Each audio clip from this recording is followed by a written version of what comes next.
Mengkoleksi mobil-mobilan diecast atau replika mobil, kian banyak saja penggemarnya. Dari usia kanak-kanak hingga yang sudah gaek pun banyak yang gemar untuk mengkoleksi mainan tersebut. Tak jarang mereka rela merogoh kocek hingga jutaan rupiah hanya untuk mainan yang terkesan hanya untuk anak kecil tersebut. Salah satunya Aidil yang sudah mengkoleksi 1000 replika mobil. Pertama kali dirinya mendapatkan diecast di minimarket, kemudian baru mencoba mencari komunitas diecast melalui media sosial. Dan akhirnya hingga saat ini Aidil membeli koleksinya via internet. Menurut Aidil, ada satu jenis koleksi yang cukup menguras kantongnya, yaitu jenis truk. Dirinya harus menunggu selama 1 tahun dengan harga 2 juta rupiah dan diimpor langsung dari negara Amerika. Diecast tidak hanya sebatas untuk dikoleksi saja, namun dapat diikutkan dalam perlombaan dan disesuaikan dengan kategori kelas beratnya.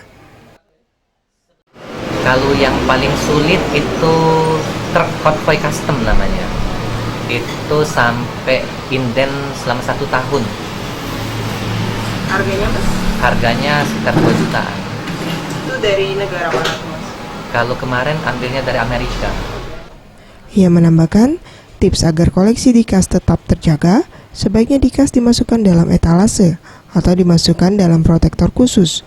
Dan hingga saat ini lintasan diecast untuk kalangan umum di Kota Palembang belum tersedia, sehingga para penggemar diecast hanya bisa menggunakan lintasan pada saat ada perlombaan. Megawati Handayani, Sriwijaya TV.